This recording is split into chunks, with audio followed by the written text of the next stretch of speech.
नमस्कार बच्चों, कैसे हैं आप सब। आशा करती हूँ आप सभी अच्छे होंगे, स्वस्थ होंगे, खुश होंगे और अपनी पढ़ाई भी अच्छे से कर रहे होंगे। तो जैसा कि आप सभी जानते हैं, मैं हूँ आपकी हिंदी की अध्यापिका और मैं स्वागत करती हूँ आप सभी का आईसीटी वर्चुअल क्लासरूम में। और आज हम यहाँ पर एकत्रित हुए हैं पढ़ने के लिए क्लास 8 की हिंदी। क्लास 8 की हिंदी में हम पढ़ रहे हैं अपनी वसंत पाठ्य पुस्तिका भाग 3 का चैप्टर बाज और सांप। इस चैप्टर को हम अपने लास्ट 2 सेशन से पढ़ रहे हैं, यानी कि ये बहुत ही अच्छी एक कहानी है जो निर्मल वर्मा जी द्वारा लिखी गई है। और ये जो कहानी है इसमें मैंने आपको बताया कि किस तरह से यहाँ पर 2 अलग अलग स्वभाव के प्राणियों के विषय में बताया गया है। तो देखिए यहाँ पर हमने लास्ट 2 सेशन में लगभग अपने चैप्टर को पढ़ लिया है काफी।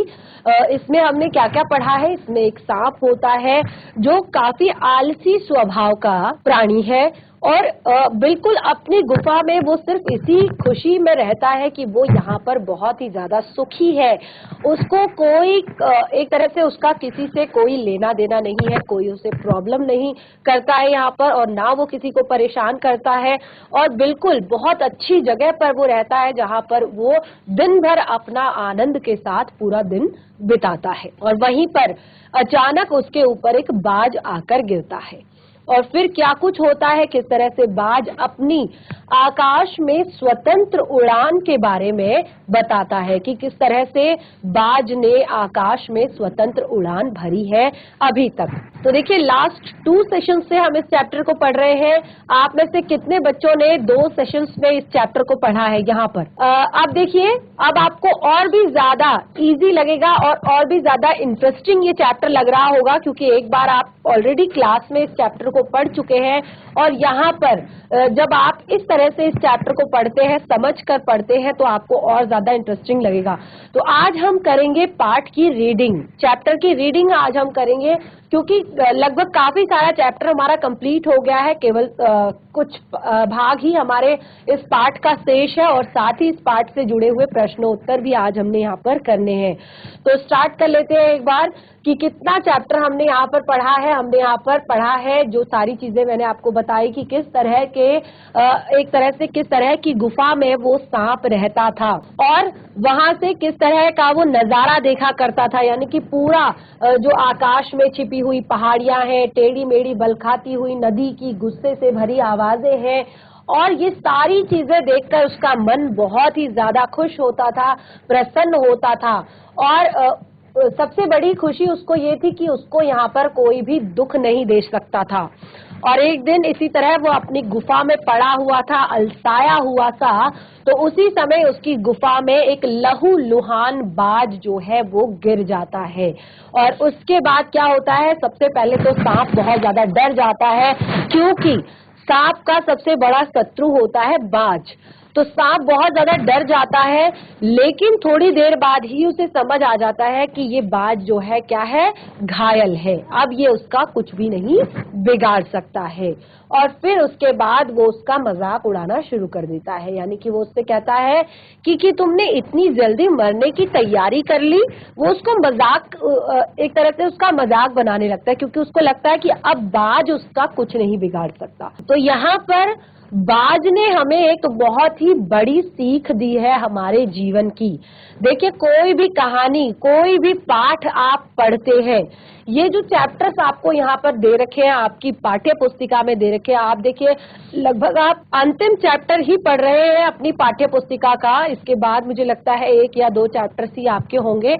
बाकी हमने पूरी बुक जो है वसंत पाठ्य पुस्तिका हमारी कंप्लीट हो गई है। तो इतने पूरी बुक में आपने जितने भी चैप्टर पढ़े हैं, जितने भी पाठ पढ़े हैं, क्या होता है कि आप चैप्टर्स को केवल ऐसे ही कभी कभी पढ़ लेते काम करने के लिए कि हाँ मैम ने पढ़ाया, बस आपने क्वेश्चन आंसर करे और हो गया। लेकिन आप सोचिए कि पाठ आपके बुक में दिया क्यों है, उसका उद्देश्य क्या है, क्या शिक्षा हमें उस पाठ से मिल रही है। तो यहाँ पर देखिए, बाज के माध्यम से हमें जीवन के बारे में एक बहुत बड़ी सीख दी गई है। किस तरह से बाज अपने जीवन की बात बताता है, कहता है जब सांप ने उसका मजाक उड़ाना शुरू किया, तो उस समय पर बाज क्या कहकर सांप को जवाब देता है। कौन आगे रीडिंग करेगा? तो क्या जीवन की सीख देता है ये चैप्टर हमें? एक बार यहाँ पर इसे रीडिंग करेंगे और उसके बाद हम आगे अपने चैप्टर को कंटिन्यू करेंगे, क्योंकि पाठ से जुड़े हुए प्रश्न उत्तर पर भी हमने डिस्कस करना है।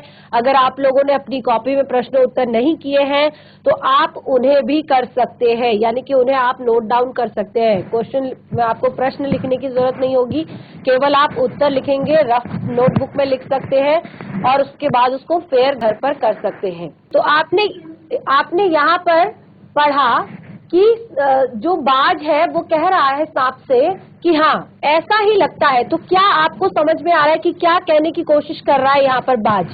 माइक लीजिए फटाफट। क्या कहने की कोशिश कर रहा है बाज यहाँ पर? कि उसने कहा कि मेरी जिंदगी भी खूब रही। बाज यहाँ पर क्या कहने की कोशिश कर रहा है जब वो कह रहा है कि मेरी जिंदगी भी खूब रही? यस, वेरी गुड, बहुत अच्छे। तो बाज यहाँ पर सांप से कहना चाह रहा है कि वो कहता है मेरी जिंदगी भी खूब रही, यानी कि उसने अपनी जिंदगी में जो चाहा वो उसने किया। और वो कहता है कि मेरी जिंदगी में जो कुछ भी है उसे मैंने जी भर कर भोगा है, यानी कि चाहे उसकी जिंदगी में कभी प्रॉब्लम्स भी आई होंगी, दुख भी आए होंगे या खुशियां भी आई होंगी, तो सारी चीजें उसने बहुत अच्छे से भोगी है। यानी कि वो कभी भी घबराया नहीं, वो कभी भी उसने अपना धैर्य नहीं खोया, अपने जीवन में कभी भी वो परेशान नहीं हुआ। उसने अपने जीवन को जी भर कर जिया है।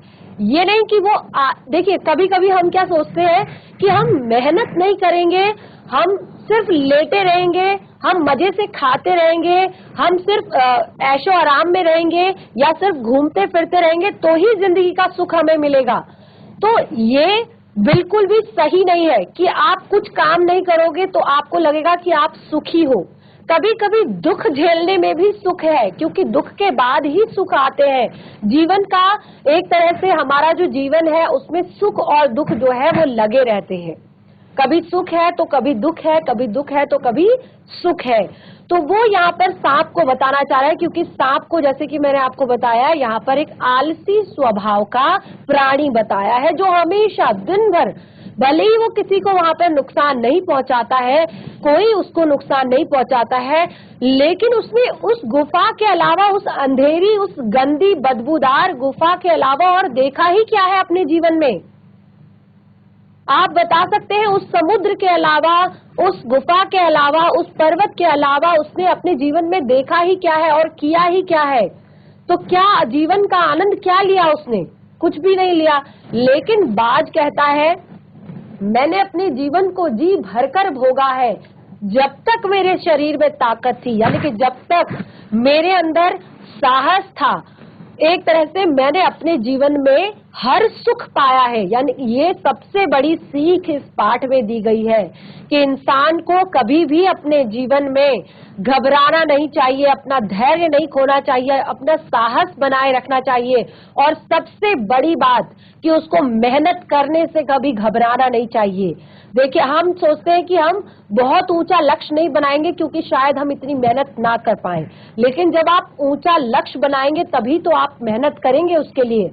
तो बहुत ही बड़ी सीख यहाँ पर बाज के द्वारा दी गई है और कहा है कि देखिए तुम्हारा बड़ा दुर्भाग्य है। वो सांप को कहता है कि तुम्हारा बड़ा दुर्भाग्य है कि तुम जिंदगी में आकाश में उड़ने का आनंद कभी नहीं उठा पाओगे। भले ही सांप जो है रेंगता है, वो आकाश में सचमुच नहीं उड़ सकता, लेकिन क्योंकि वो उसी तरह का जीव है, वो वैसे ही जीवन उसने व्यतीत किया है, हमेशा वो वैसे ही रहा है। आपने देखा होगा उड़ने वाले सांप भी होते हैं, सुना होगा आप सभी ने, सुना है आपने? उड़ने वाले सांप भी होते हैं, सुना है किसी ने उड़ने वाले सांप? तो वो उड़ते नहीं है, वो आकाश में इस तरह से उड़ते नहीं है जिस तरह से पंछी उड़ते हैं, उनके पंख नहीं होते, लेकिन वो क्या करते हैं, फ्लाई करते हैं एक पेड़ से दूसरी पेड़ पर, बिल्कुल लपकते हैं, यहाँ से वहां जंप करते हैं। तो वो उड़ने वाले सांप उनको इसीलिए कहा जाता है। तो अगर परिस्थितियां तुम ऐसी बनाओ कि तुम उसमें एक तरह से पूरी मेहनत, अपनी पूरा साहस लगा दो, तो क्या कुछ नहीं कर सकते, सब कुछ कर सकते हैं। तो लेकिन सांप कहता है मुझे तो कोई लेना देना ही नहीं है किसी से, मैं आराम से अपनी गुफा में पड़ा हूं। लेकिन बाज ने जब उसकी गुफा की तरफ देखा तो उसको बिल्कुल, क्योंकि ये सारी बातें उसने क्यों कही, देखिए उसने जब देखा यहाँ पर उसने क्या देखा कि जो पूरा उसकी कैसी गुफा थी। तो देखिए अब यहाँ पर सांप क्या कह रहा है, और सांप जो कह रहा है उससे भी हमें एक चीज पता चलती है। क्या पता चलती है, देखिए सांप बोला आकाश, आकाश को लेकर क्या मैं चाटूंगा, यानी कि मैं क्या करूंगा तुम्हारे आकाश का, आकाश में आखिर रखा ही क्या है, क्या तुम्हारे आकाश में मैं रेंग सकता हूँ, ना भाई, तुम्हारा आकाश तुम्हें मुबारक, मेरे लिए तो यह गुफा ही भली है, और इतनी आरामदेह और सुरक्षित जगह और कहाँ होगी। सांप मन ही मन बाज की मूर्खता पर हंस रहा था, क्योंकि सांप को लग रहा था कि ये बाज तो मूर्ख है। ठीक है, अब देखिए वो क्या कह रहा है और क्या इसका मीनिंग यहाँ पर निकल रहा है। देखिए वह सोचने लगा आखिर उड़ने और रेंगने के बीच फर्क ही कौन सा है, अंत में तो सबके भाग्य में मरना ही लिखा है, शरीर मिट्टी का है, मिट्टी में ही मिल जाएगा। यानी कि वो अपने तरीके से सोच रहा है, क्योंकि उसने अपना पूरा जीवन जो है आलस में ही बिताया है। अब देखिए जीवन जीने की बात यहाँ पर आई है। ठीक है, इंसान, ये सत्य है कि मृत्यु जो है, जो भी इंसान संसार में आया है उसकी मृत्यु निश्चित है, लेकिन इस बात पर भी तो कुछ न कुछ दम है ना कि इंसान ने जिंदगी जी कैसे है, कि वो जिंदगी में वो किस तरह का इंसान रहा है, उसने जिंदगी कैसे जी है, और वो किस तरह से, देखिए एक इंसान होता है कि वो हमेशा थोड़े बहुत उसके पास पैसे होते हैं, वो उसी पैसों में गुजारा करता है और उसी पैसों में वो अपने परिवार का पालन पोषण करता है, उन्हें अच्छे से पढ़ाई लिखाई कराता है बच्चों को, और फिर उसके बाद आगे चलकर उसके बच्चे बहुत ज्यादा कामयाब होते हैं, और उसके बाद वो अपने पेरेंट्स को वो अच्छे दिन, वो सुख के दिन देते हैं। तो इससे क्या हुआ कि माँ बाप ने बच्चों पर मेहनत करी, और उसके बाद उनके बच्चों ने कि हमारे माँ बाप ने हमारे लिए इतनी मेहनत की है तो अब हम उन्हें उसका रिजल्ट देंगे, तो उन्हें अच्छी जिंदगी दी। और अब देखिए क्योंकि बच्चों ने भी तो मेहनत की, बच्चों ने मेहनत की, माँ बाप ने मेहनत की, तब जाके आज उनकी जिंदगी अच्छी हुई। लेकिन कुछ लोग, जैसे जिसके पास चाहे पैसा बहुत सारा है या बिल्कुल नहीं है, वो ये सोचे मेरे पास तो पैसा ही नहीं है तो मैं कैसे करूं। तो आप, ये कई बार ऐसा होता है, लेकिन हर जगह आपको पैसा या आपका एक तरह से फेम ही नहीं, आपकी मेहनत भी आपको आगे लेकर जाती है। यानी कि जब कहते हैं कि आपको जो भी काम करना है वो आप इतने एक तरह से साइलेंटली करो कि जो आपकी सफलता है वो खुद आपकी पहचान लोगों से करवा देगी।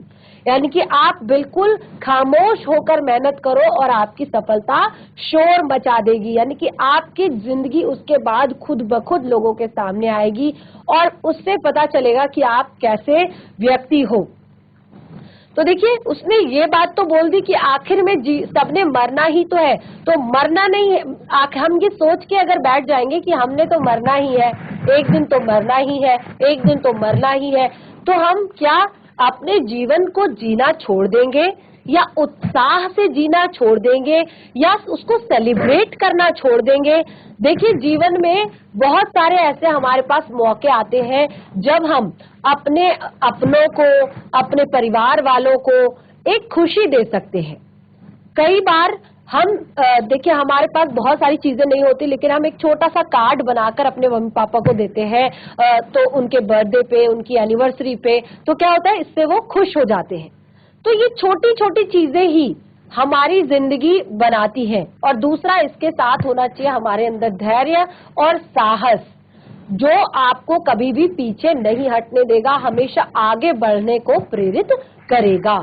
तो देखिए यहाँ पर अब बाज ने फिर उसके बाद देखा कि उसने अपना जब सर उठाया तो उसने देखा कि किस तरह की बुरी सी गुफा में वो रहता है, जो बदबूदार है, जहाँ पर बहुत ज्यादा सीलन है, अंधेरा है। तो इस तरह से वो सारी चीजें सोच रहा था। उसके बाद अब बाज को फिर से बहुत ज्यादा दर्द हुआ क्योंकि वो बहुत ऊंचाई से गिरा था, और इसके बावजूद भी, इस करुण चीज के बाद भी अब भी उसके अंदर एक चाह थी, एक आशा थी कि वो फिर से उड़ना चाहता था, फिर से उस खुले आकाश में जाना चाहता था। तो इस तरह से बाज ने यहाँ पर थोड़ा सा उसे प्रेरित किया कि तुम्हारे पैरों में यदि अभी भी इतनी ताकत बाकी हो तो तुम आकाश में उड़ सको, तो कोशिश करने में क्या हर्ज है। बाज ने फिर से कोशिश की, वो उस चट्टान के किनारे तक गया और वहां से उसने छलांग लगाई, लेकिन अब वो उसकी पैरों में इतनी ताकत नहीं थी और अब वो जाकर सीधे नदी में जा गिरा और धीरे धीरे वो समुद्र में समा गया, क्योंकि नदी सीधे जाकर समुद्र में मिल गई थी और वो मृत्यु को प्राप्त हुआ। तो इस तरह से अब यहाँ पर अब जो सांप है उसके मन में थोड़ा सा एक तरह से आकाश के प्रति इच्छा जागृत हो गई कि जिस बाज ने आकाश के लिए, अपनी स्वतंत्रता के लिए अपने प्राणों को न्यौछावर कर दिया, आखिर इस आकाश में ऐसा है क्या, मुझे भी एक बार इस आकाश में उड़ना है। ये सोचकर वो भी चट्टान के किनारे तक गया और उसने भी वहां से छलांग लगा दी। लेकिन क्या हुआ जब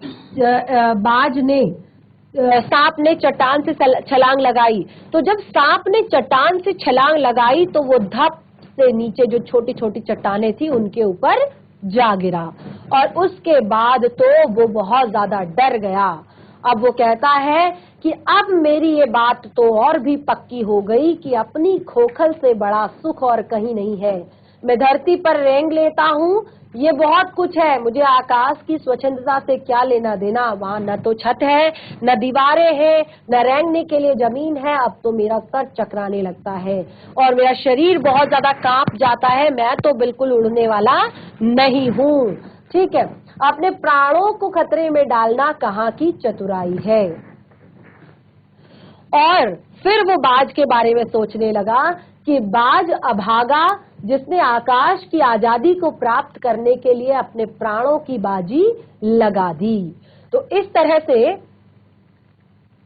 अब देखिए, ये सारी चीजें वहां पर हुई, सारा दृश्य आपने देखा, आपने पढ़ा कि किस तरह से जो बाज जो है मृत्यु को प्राप्त हुआ, और सांप ने भी छलांग लगाकर देखी और उसने भी फिर से ठान लिया कि वो फिर से कभी भी ऐसा काम नहीं करेगा। तो अब क्या होता है, जब सांप ये सोचने लगा कि बाज अभागा था जिसने आकाश की ऊंचाई को प्राप्त करने के लिए अपने प्राणों की बाजी लगा दी, आगे क्या देखा, किंतु कुछ देर बाद ही सांप के आश्चर्य का ठिकाना न रहा। अब कुछ देर बाद, थोड़ी देर बाद सांप के आश्चर्य का ठिकाना न रहा, यानी कि उसने कुछ ऐसा देखा जो उसने आज तक नहीं देखा था। उसके आश्चर्य का ठिकाना न रहा। उसने सुना चट्टानों के नीचे से एक मधुर रहस्यमयी गीत की आवाज उठ रही थी। तो उसके कानों में अचानक चट्टान के नीचे से एक मधुर और रहस्यमयी धुन जो है गीत की, उसके कानों में आ रही थी, उसके कानों में पड़ रही थी। पहले तो उसको अपने कानों पर विश्वास न हुआ, क्योंकि आज तक वो जिस चट्टान पर रहता था यहाँ पर ऐसी कोई ध्वनि उसने पहले नहीं सुनी थी, ऐसा कोई स्वर उसने पहले कभी नहीं सुना था, क्योंकि वहां पर कोई भी ऐसा एक तरह से जीव या कोई भी व्यक्ति या कोई भी इंसान वहां पर आता जाता नहीं था। तो उसने कभी ऐसी ध्वनि नहीं सुनी थी, तो इसलिए उसके आश्चर्य का ठिकाना न रहा कि आखिर ये ध्वनि आ कहां से रही है, ये किस चीज की ध्वनि है। तो फिर किंतु कुछ देर बाद गीत के स्वर अधिक साफ और सुंदर सुनाई देने लगे। अब थोड़ी देर, अभी तक तो उसके कानों में हल्का सा स्वर पड़ रहा था, लेकिन अब थोड़ी देर बाद उसके कानों में जो गीत के स्वर थे वो और ज्यादा साफ और क्लियर सुनाई देने लगे। वह अपनी गुफा से बाहर आया और चट्टान से नीचे झांकने लगा। अब वो अपनी गुफा से बाहर आया और चट्टान से नीचे की तरफ झांकने लगा कि आखिर यहाँ पर कौन इतना सुंदर गीत गा रहा है, कौन इतनी मधुर ध्वनि निकाल रहा है। तो वो चट्टान से नीचे की तरफ झांकने लगा। सूरज की सुनहरी किरणें, समुद्र का नीला जल झिलमिला रहा था। जो सूरज की एक तरह से जो चमकीली किरणें थी, सुनहरी जो किरणें थी, उससे जो नीला जल था समुद्र का, वो चमचमा रहा था। आपने देखा है कि जब पानी में सूर्य का प्रकाश पड़ता है तो कैसे पानी जो है चमकने लगता है। तो बिल्कुल वहां पर यही स्थिति हो रही थी कि जो समुद्र का नीला जल था उस पर जब सूर्य की सुनहरी किरणें पड़ रही थी तो वो बिल्कुल झिलमिला रहा था, बहुत ही ज्यादा सुंदर लग रहा था। चट्टानों को भिगोती हुई समुद्र की लहरों में गीत के स्वर फूट रहे थे। जो चट्टाने हैं, मैंने आपको बताया था कि जो समुद्र के किनारे की चट्टाने होती है, तो समुद्र में जब ज्वार आता है तो पानी क्या होता है, टकराता है उन चट्टानों से और फिर वापस जाता है, फिर आता है, फिर टकराता है, फिर वापस जाता है। तो इस तरह से जब सांप ने देखा कि ये जो नीली सी ये जो किरणें, ये जो लहरें हैं, ये भिगोती हुई समुद्र की लहरों में, पर्वत को भिगोती हुई समुद्र की लहरों में गीत के स्वर फूट रहे हैं और यह लहरों का ये गीत दूर दूर तक गूंज रहा है। ये जो लहरें हैं, इनका गीत, इनका शोर, इनकी ध्वनि, मधुर ध्वनि दूर दूर तक गूंज रही है। सांप ने सुना लहरें मधुर स्वर में गा रही हैं। सांप ने क्या सुना कि लहरें मधुर स्वर में गा रही हैं। हमारा यह गीत उन साहसी लोगों के लिए है जो अपनी प्राणों को हथेली पर रखे हुए हैं। क्या सुना सांप ने? सांप ने सुना कि लहरें गीत गा रही है। कौन सा गीत गा रही है? लहरें गीत गा रही है कि हमारा ये जो गीत है, हमारा ये जो साहस गीत है, ये उन साहसी लोगों के लिए है जो अपने प्राणों को हथेली पर लेकर रखे हुए घूमते हैं, यानी कि उनको डर नहीं लगता, वो निडर है। तो इस तरह से यहाँ पर वो जो लहरें हैं वो गीत गा रही है बाज के साहस का। तो देखिए क्या कहती है कि हमारा यह गीत उन साहसी लोगों के लिए है जो अपने प्राणों को हथेली पर लेकर चलते हैं। चतुर वही प्राणी है, यानी कि चतुर वही प्राणी कहा जाता है जो अपने प्राणों की बाजी लगाकर जिंदगी के हर खतरे को बहादुरी से सामना करे। यानी कि इंसान, चतुर इंसान, एक तरह से ज्ञानी कह सकते हैं, इंसान वही कहलाता है जो अपने प्राणों की बाजी लगाकर एक तरह से जिंदगी के हर एक खतरे को बहादुरी से झेल ले। अरे ओ निडर बाज, शत्रुओं से लड़ते हुए तुमने अपना कीमती रक्त बहाया है। वह समय दूर नहीं जब तुम्हारे खून की एक एक बूंद जिंदगी के अंधेरों में प्रकाश फैलाएगी और साहसी बहादुर दिलों और स्वतंत्रता और प्रकाश के लिए प्रेम पैदा करेगी। तुम अपने जीवन का बलिदान कर दिया, तुमने अपने जीवन का बलिदान कर दिया, फिर भी तुम अमर हो। साहस, और जब कभी साहस और वीरता के गीत गाए जाएंगे, जब कभी साहस और वीरता के गीत गाए जाएंगे तो तुम्हारा नाम बड़े गर्व और श्रद्धा से लिया जाएगा। हमारा गीत जिंदगी के उन दीवानों के लिए है जो मरकर भी मृत्यु से नहीं डरते हैं, जो मरकर भी मृत्यु से नहीं डरते हैं। तो देखा होगा आपने कि कितना सुंदर यह हमारा चैप्टर था और कैसे यहाँ पर हमें जीवन में साहस बनाए रखने के लिए प्रेरित किया है, हमें जीवन में निडर होकर हर काम को करने के लिए प्रेरित किया गया है, हमें जीवन में धैर्य न खोने के लिए प्रेरित किया गया है, हमें जीवन में कभी भी आलसी न बनने की सलाह दी गई है। तो बहुत ही सुंदर, बहुत ही प्यारी कहानी थी ये बाज और सांप की। तो चलिए, चैप्टर कंप्लीट हो चुका है। पाठ से जुड़े हुए कुछ प्रश्न हैं जिन्हें हम यहाँ पर डिस्कस कर लेते हैं। वैसे आप सभी ने ये चैप्टर पढ़ लिया है तो मुझे लगता है कि बहुत ज्यादा टफ नहीं होने वाला है आपके लिए ये। तो जैसे पहला प्रश्न है, घायल होने के बाद भी बाज ने क्यों कहा कि मुझे कोई शिकायत नहीं, विचार प्रकट कीजिए। तो जैसे अभी अभी मैंने आपसे पूछा था कि क्यों कहा उसने ऐसा कि मुझे कोई भी मलाल नहीं है अपने जीवन को खत्म होने का या अपनी मृत्यु होने का, क्योंकि देखिए मुझे कोई शिकायत नहीं, उसने ऐसा इसीलिए कहा क्योंकि किसी भी कीमत पर वह समझौतावादी जीवन शैली पसंद नहीं करता था। यानी कि ऐसा जीवन जहां पर उसको समझौता करना पड़े परिस्थितियों से, नहीं मैं यही ठीक हूँ, मुझे किसी से कोई प्रॉब्लम नहीं है, मैं किसी को परेशान नहीं करता, कोई मुझे परेशान नहीं करता, ऐसी समझौतावादी जीवन शैली उसको पसंद नहीं है। उसको क्या पसंद है? उसको अपने अधिकारों के लिए या स्वतंत्रता के लिए लड़ने पर वो विश्वास रखता है और उसने अपनी जिंदगी को भरपूर भोगा है, असीम आकाश में उड़ान भरी है। जब तक उसके शरीर में ताकत थी उसने जीवन के हर सुख को प्राप्त किया है, तो अब वह अपने जीवन से पूर्णतः संतुष्ट है और इसीलिए उसने ऐसा कहा है। तो जैसे कि मैंने आपको बताया चैप्टर आपने बहुत अच्छे से पढ़ लिया है, तो अब आपके लिए प्रश्न बहुत टफ नहीं होंगे। बाज जिंदगी भर आकाश में उड़ता रहा, फिर भी घायल होने के बाद भी वह उड़ना क्यों चाहता था?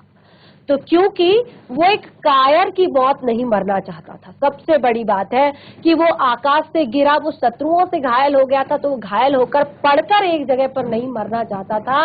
वो हमेशा अपने जीवन के अंतिम क्षणों में भी वो अपनी आवश्यकताओं के लिए संघर्ष करता रहना चाहता था। इसीलिए सांप उड़ने की इच्छा को मूर्खता क्यों मानता था?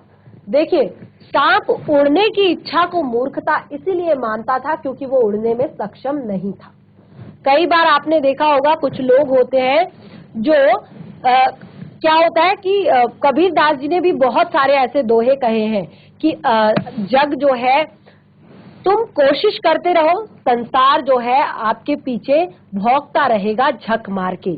ठीक है, यानी कि संसार का कोई काम नहीं है, वो आपको बोलता रहेगा कि बोलता रहेगा, ये तो ऐसा कर रहा है, ये ऐसा कर रहा है, ये ऐसा कर रहा है, वो आपके काम में मीन मेख निकालेगा। लेकिन आपको है कि आप जीवन में आगे बढ़ते रहो। देखिए, सांप को उड़ना नहीं आता था, वो खुद तो उड़ने में सक्षम नहीं था, तो जब बाज उड़ रहा था तो उसको उसके काम में मूर्खता नजर आ रही थी। उसको लग रहा था ये मूर्ख है, ये क्यों उड़ता है। ठीक है, क्योंकि वो खुद उस काम में एक्सपर्ट नहीं था, तो इसीलिए वो बाज को भी ऐसी बातें सुना रहा था। तो देखिए, बहुत सारी चीजें यहाँ पर और भी आप लिख सकते हैं कि किस तरह से उसने उड़ने के लिए तैयारी की। अब देखिए, बहुत ही महत्वपूर्ण प्रश्न, बाज के लिए लहरों ने गीत क्यों गाया? क्योंकि वो सब बाज की बहादुरी पर प्रसन्न हुए थे। उनको बहुत अच्छा लगा कि जीवन के अंतिम क्षणों में भी उसने हार नहीं मानी, उसने कायरों की मौत वो नहीं मरा, वो एक वीर की तरह उसने अपने प्राण गंवा दिए। जिंदगी में उसको पता था कि मैं उड़ पाऊंगा या नहीं पाऊंगा, वो आराम से भी मर सकता था पड़ा पड़ा, लेकिन उसने ये नहीं सोचा कि मैं जब उड़ूंगा मैं नहीं उड़ पाऊंगा तो मैं नदी में गिरूंगा और इस तरह से मेरी मृत्यु होगी। उसने ऐसा कुछ नहीं सोचा। उसने जिंदगी में खतरे का सामना किया और कभी भी वो इससे पीछे नहीं हटा। तो देखिए, आगे के जो प्रश्न है बहुत ही ज्यादा सरल है। घायल बाज को देखकर सांप क्यों खुश हुआ होगा? तो ये सब आपको पता है कि वो क्यों खुश हुआ। कहानी में वे पंक्तियां चुनकर लिखे जिनसे स्वतंत्रता की प्रेरणा मिलती है। बहुत ही इंटरेस्टिंग प्रश्न, ये प्रश्न आपके लिए होमवर्क है। चलिए, तो इस तरह से हमारा ये जो चैप्टर है ये यहीं पे कंप्लीट होता है। पाठ को बहुत अच्छे से पढ़ लिया, रिवाइज भी कर लिया, साथ ही पाठ से जुड़े हुए प्रश्न उत्तर भी डिस्कस हो गए। तो अब आप इनको आसानी से अपनी नोटबुक में कर सकते हैं और घर पर एक बार रिवाइज कीजिए और होमवर्क कीजिए। और हम मिलेंगे अपने नेक्स्ट सेशन में एक नए पाठ के साथ। तब तक के लिए धन्यवाद। आपका दिन शुभ हो।